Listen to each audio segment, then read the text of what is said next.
Je suis suisse, mais quelle heure est-il? Moi je sais. Suisse, c'est propre ici, non? Bah ouais. Suisse, et l'or des nazis? S'il te plaît. Suisse. Je suis suisse, et je suis poli. C'est bien. Je suis suisse, et j'ai les moyens. Youpi. Je suis suisse, mais suis-je sexy?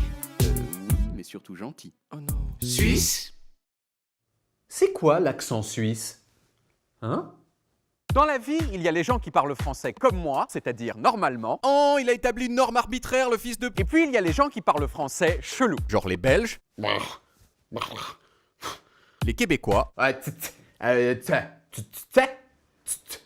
Et bien sûr, les Suisses.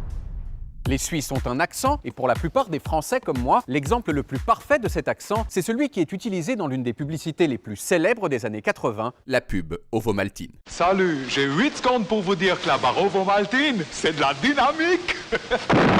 Diététique de l'effort. Le monsieur qui rigole dans la publicité, c'est lui. Il s'appelle Michel Elias, il a fait plein d'autres trucs dans sa vie, comme par exemple la voix de Pumba dans Le Roi Lion. Hakuna Matata. Et aujourd'hui encore, à 73 ans, il sait super bien faire la pub Ovomaltine. Salut, j'ai 8 secondes pour vous dire que la barre Ovomaltine, c'est de la dynamique.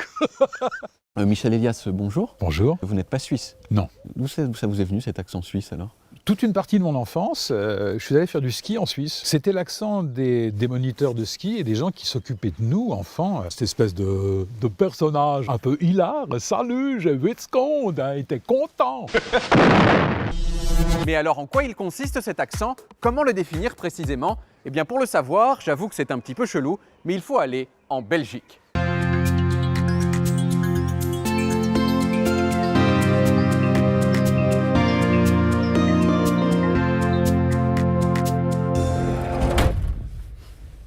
La Belgique, ça a tous les inconvénients de la Suisse, genre c'est une nation européenne secondaire, mais ça n'a pas les avantages de la Suisse, genre ils sont vachement moins riches. Mais bon, il y a quand même des trucs sympas en Belgique, et en particulier Louvain-la-Neuve, une ville avec des églises cheloues, des jeunes qui mangent du gras, et surtout une dame. Bonjour, je m'appelle Anne-Catherine Simon, je suis professeure de linguistique française à l'Université de Louvain et je suis spécialiste de la prononciation du français.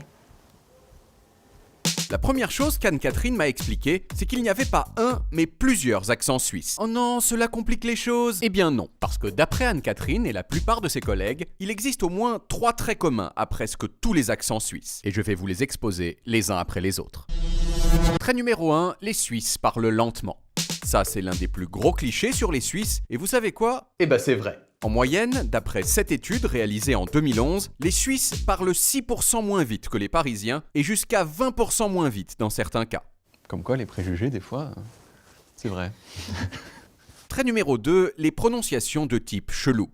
Il y a plein de mots que moi, parisien, je prononce pareil, mais que la plupart des Suisses prononcent différemment. Vous voulez des exemples? Oui, s'il te plaît, des exemples. Allez, d'accord. Aujourd'hui, pour l'écrasante majorité des Français, ce mot-là et ce mot-là, c'est le même son. Les mots de tête, les mots du dictionnaire. Mais les Suisses, eux, font très souvent la différence. Ils disent les mots de tête, mais les mots du dictionnaire. Il y a certains mots. Il y a aussi ces mots-là. Pour moi, c'est brun et brun, mais les Suisses disent souvent brun et brun. Brun, brun. Et on peut citer enfin pâte et pâte. Les Suisses ont tendance à dire pâte, mais pâte. Et pourtant, le choix des pâtes provoque aujourd'hui de belles discussions. De belles discussions. Tout ça, ça s'appelle des archaïsmes, parce qu'il y a longtemps, tous les francophones faisaient ces différences, mais qu'aujourd'hui, il n'y a plus que les Suisses, et aussi un peu les Belges, autre point commun entre nations européennes secondaires. Brun, brun. Oui. Enfin, trait numéro 3, la proéminence pénultième. Proéminence pénultième, on dirait une façon littéraire de dire Bite. mais en fait, non. Pénultième, ça veut dire avant-dernière. Et donc proéminence pénultième, ça veut dire que les Suisses ont tendance à mettre l'accent sur l'avant-dernière syllabe des mots ou des groupes de mots. C'est la première chose qu'il faut dire. Il était marié avec une vaudoise. Il y a cette rondeur Ça, c'est un secret. qui a un peu de réfort. Mais je me rends compte. En fait, quand Michel Elias imite l'accent suisse, c'est donc avant tout cette proéminence pénultième qu'il imite. Salut, Salut. salut. Salut. Alors évidemment, moi j'aime bien m'en moquer un petit peu, mais au fond, je trouve cette proéminence pénultième super charmante. C'est charmant.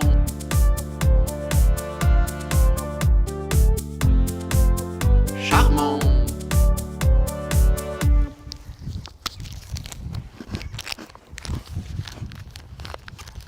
C'est quoi ça? C'est de la dynamique.